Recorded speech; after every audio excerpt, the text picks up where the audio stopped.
Hello, good morning everyone. The next topic in Unit 5 is software reliability and safety. Software reliability is defined in terms as the probability of failure-free operation of a computer program in a specified environment for a specified time. ఒక specific period of టైంలో specific ఎన్విరాన్మెంట్లో failure free ఆపరేషన్ని ఒక computer program మీద చేయటానికి ఎంత probability ఉంది అని define చేసేదాన్నే software reliability అని చెప్పి అంటాం. కంప్యూటర్ ప్రోగ్రాము ఫెయిల్యూర్ ఫ్రీగా ఒక స్పెసిఫిక్ ఎన్విరాన్మెంట్లో స్పెసిఫిక్ పీరియడ్ ఆఫ్ టైంలో చేయటానికి ఎంత ప్రాబిలిటీ ఉంది అని చెప్పేదాన్ని రిలయబిలిటీ అంటాం. To illustrate program X is estimated to have a reliability of 0.96 over 8 elapsed processing hours. In other words, if program X were to be executed 100 times and require a total of 8 hours of elapsed processing time, it is likely to operate correctly 96 times. అంటే ఇక్కడ మనకి ఒక computer program X అనే programme ఉందనుకున్నాం, దాన్ని మనం 100 times execute చేస్తున్నాం. So 100 times execute చేయడానికి నాకు ఇక్కడ 8 అవర్స్ టైం తీసుకుంటుంది. సో ఆ 100 టైమ్స్ ఎగ్జిక్యూషన్లో 96 టైమ్స్ కరెక్ట్గా ఆపరేట్ అవుతుంది. సో ఇలా 96 టైమ్స్ ఆపరేట్ అయింది కాబట్టి దాని యొక్క రిలయబిలిటీ మనం ఇక్కడ ఎంత అని చెప్పొచ్చు అంటే 0.96. What is meant by the term failure? అసలు ఇక్కడ మనకి ఫెయిల్యూర్ అంటే ఏంటి? In the context of any discussion of software quality and reliability, failure is non conformance of software requirements. అంటే నాకు ఇక్కడ ఒక రకంగా ఫెయిల్యూర్ అంటే సాఫ్ట్వేర్ డెవలప్మెంట్ దీంట్లో మనం ఫెయిల్యూర్ అంటే దేన్ని మనం ఫెయిల్యూర్ అని చెప్పొచ్చు అంటే కనుక మనం రిక్వైర్మెంట్స్ని కనుక మీట్ అవ్వట్లేదు, there is a deviation from the requirements అయితే కనుక మనం దాన్ని సాఫ్ట్వేర్ ఫెయిల్యూర్ అని చెప్పి సాఫ్ట్వేర్లో ఫెయిల్యూర్ అని చెప్పి చెప్పొచ్చు. Failures can be only be annoying or catastrophic. One failure can be corrected within seconds while other requires weeks or even months to correct. So మనకి ఇక్కడ ఒక ఫెయిల్యూర్ అరైజ్ అయింది అంటే కనుక ఆ ఫెయిల్యూర్ని మనం కరెక్ట్ చేయటానికి మనకి ఒక్కొక్క ప్రాబ్లం కరెక్ట్ చేయాలి అంటే కనుక సెకండ్స్లో మనం ఆ ఫెయిల్యూర్ని కరెక్ట్ చేసేస్తాం. కానీ కొన్నిటికి మనకి చాలా అవర్స్ తీసుకోవచ్చు, లేదు అంటే కనుక వీక్స్ మంత్స్ కూడా తీసుకోవచ్చు అనమాట. ఒక్కొక్కసారి కొన్ని రకాలుగా చెప్పాలి అంటే కనుక మనం ఆ ఫెయిల్యూర్ని కరెక్షన్ కూడా చేయలేం కొన్ని సిచ్యువేషన్స్లో. Complicating the issue even further, the correction of one failure may in fact result in the introduction of other errors that ultimately result in other failures. ఒక్కొక్కసారి దాన్ని మనం ఆ ఫెయిల్యూర్ని మనం కరెక్షన్ చేసాం, కానీ అయినప్పటికీ ఆ కరెక్షన్ చేయటం వల్ల నాకేంటి అంటే కనుక ఆ ఫెయిల్యూర్ అనేది రెక్టిఫై అయింది, కానీ దానివలన అనదర్ ఎర్రర్స్ అనేవి ఎరేజ్ అయినాయి. సో అంటే అక్కడ కూడా నాకు ఏం జరిగింది అంటే కనుక దాన్ని కరెక్షన్ చేయటం వల్ల ఆ ఫెయిల్యూర్ని కరెక్షన్ చేయటం వల్ల అనదర్ ఫెయిల్యూర్స్ అనేవి అరైజ్ అయినాయి. Measures of reliability and availability. Most hardware related reliability models are predicted on failure due to wear rather than failure due to design effects. మనకి ఒక హార్డ్వేరు సాఫ్ట్వేరు రెండు ఉన్నాయి. హార్డ్వేర్ యొక్క రిలయబిలిటీని మనం ఏ విధంగా అంటే కనుక చెప్పొచ్చు అంటే ఒక ఫెయిల్యూర్ అనేది ఏ విధంగా వస్తుంది అంటే మనకి డిజైన్ డిఫెక్ట్స్ వలన, హార్డ్వేర్లో డిజైన్ డిఫెక్ట్స్ వలన ఫెయిల్యూర్ అనేది రాదనమాట. డ్యూ టు వేర్ అంటే ఏంటి, దాన్ని యూసేజ్ చేసే కొద్దీ, లేదు అంటే కనుక డిఫరెంట్ ప్రాబ్లమ్స్ వలన నాకు అంటే హై టెంపరేచర్స్కి హార్డ్వేర్ కాంపోనెంట్స్ని ఎక్స్పోజ్ చేయటం వల్ల ఇలాంటి వాటిలన్నిటి వల్ల నాకు హార్డ్వేర్ కాంపోనెంట్స్లో ఫెయిల్యూర్స్ అనేవి వస్తాయి, కానీ నాకు ఇక్కడ ఫెయిల్యూర్స్ అనేవి డిజైన్ డిఫెక్ట్స్ వలన రాదు హార్డ్వేర్లో. కానీ అదే కనుక మనం సాఫ్ట్వేర్ రిలేటెడ్ తీసుకుంటే కనుక ఇట్ ఈస్ కాంట్రాస్ట్ అనమాట. అంటే సాఫ్ట్వేర్లో నాకు ఎక్కువగా డిజైన్ ఫెయిల్యూర్స్ అనేవి ఉంటాయి. వేరింగ్ ఫెయిల్యూర్స్ అనేవి సాఫ్ట్వేర్లో చాలా తక్కువగా ఉంటాయి. Unfortunately the opposite is true for software. అంటే సాఫ్ట్వేర్లో ఇక్కడ నాకు ఆపోజిట్ అనమాట. హార్డ్వేర్లో ఏదైతే జరుగుతుందో వేరింగ్ ప్రాబ్లమ్స్ వల్ల ఫెయిల్యూర్స్ ఉంటాయి హార్డ్వేర్లో, కానీ సాఫ్ట్వేర్లో వేరింగ్ ప్రాబ్లమ్స్ వల్ల ఫెయిల్యూర్స్ అనేవి ఉండవు. ఓన్లీ డిజైన్ ఎఫెక్ట్స్ వల్లనే నాకు ఫెయిల్యూర్స్ అనేవి ఉంటాయి. There has been debate over the relationship between key concepts in the hardware reliability and their applicability to software. Although an irrefutable link has had to be established. అంటే ఇక్కడ మనకి software రిలయబిలిటీకి అప్లికబిలిటీకి నాకు ఇక్కడ relationship అనేది ఉంది. దాన్ని ఎవరు రిఫ్యూజ్ చేయలేదన్నమాట.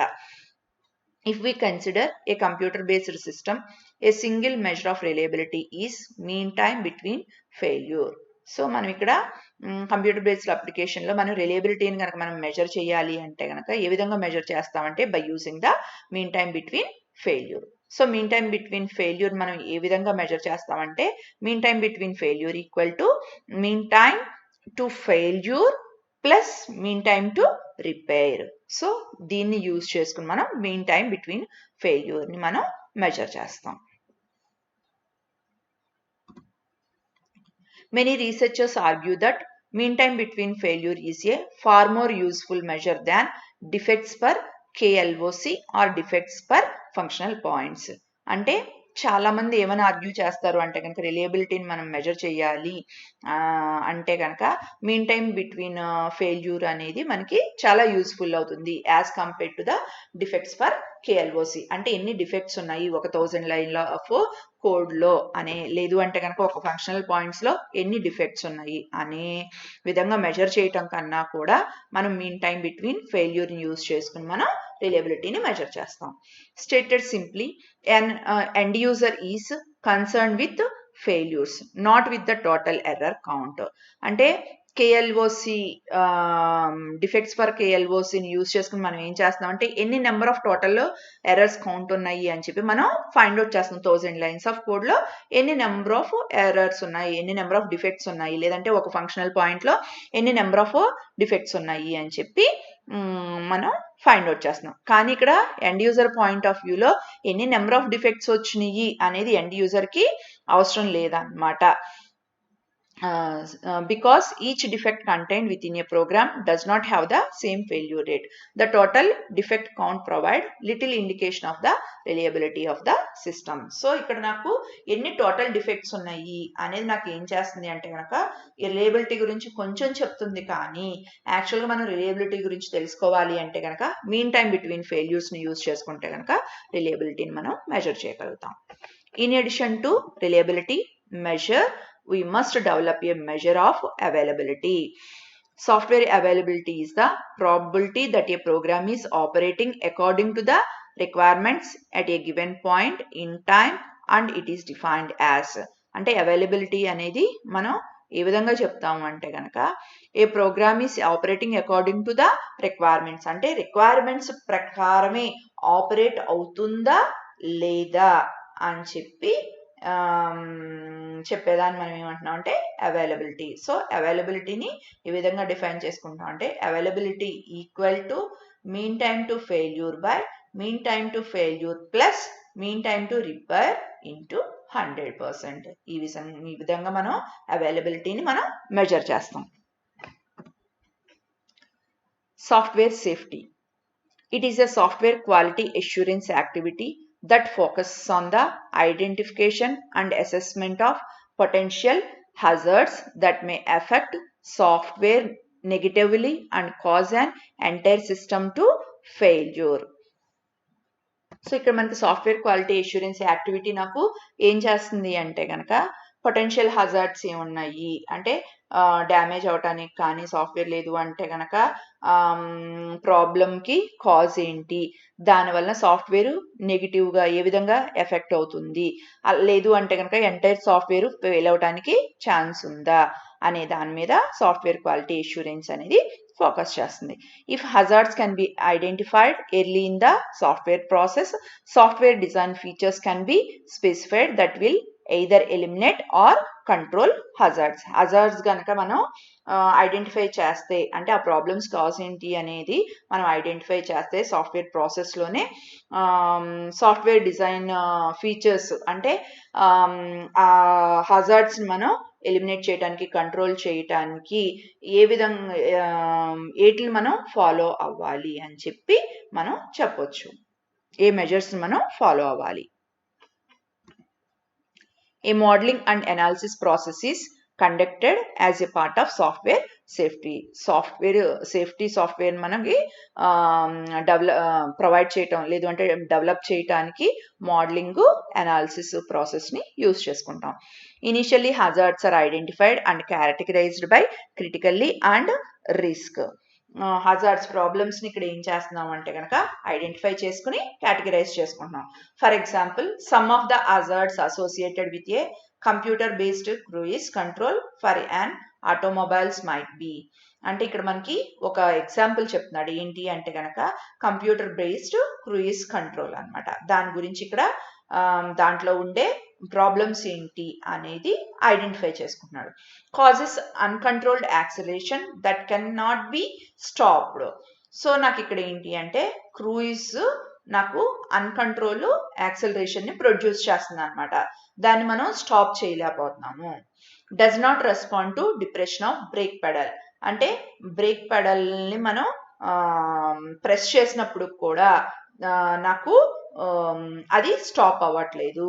So not responding for the brake. Does not engage when switch is activated. అంటే ఒక పర్టికులర్ స్విచ్ని ఆన్ చేసినప్పుడు కానీ ఆ స్విచ్ పెర్ఫామ్ చేయాల్సిన యాక్టివిటీస్ అక్కడ పెర్ఫామ్ అవ్వట్లేదు. Slowly loses or gains speed. అలాగే ఈ క్రూయిజ్ ఏం చేస్తుంది అంటే కనుక మెల్లగా దాని యొక్క స్పీడ్ని డిక్రీజ్ చేసుకోవటం కానీ లేదు అంటే కనుక ఇంక్రీజ్ చేసుకోవటం కానీ ఆటోమేటిక్గా చేస్తుంది. These are all problems identify in the computerized cruise. So once the system level hazards are identified, analysis techniques are used to assign severity and probability of occurrence. అంటే ఏమేమి రావచ్చు అని చెప్పి ఆ హజార్డ్స్ ప్రాబ్లమ్స్ ఏం రావచ్చు అని చెప్పి ఐడెంటిఫై చేసుకున్న తర్వాత అనాలిసిస్ టెక్నిక్స్ని యూజ్ చేసుకుని ఆ హజార్డ్స్ యొక్క సివియారిటీ ఎంత ఉంది అలాగే అవి రావటానికి నాకు ఎంత ప్రాబిలిటీ ఉంది అనేది ఐడెంటిఫై చేసుకుంటాను అనమాట. టు బి ఐడెంటిఫై చేసుకున్న తర్వాత దాన్ని ఏ విధంగా ఓవర్కమ్ చేయాలి అనేది నాకు అక్కడ డిఫరెంట్ టెక్నిక్స్ని ఫాలో అయ్యి ఆ ప్రాబ్లమ్స్ని ఓవర్కమ్ చేస్తారు.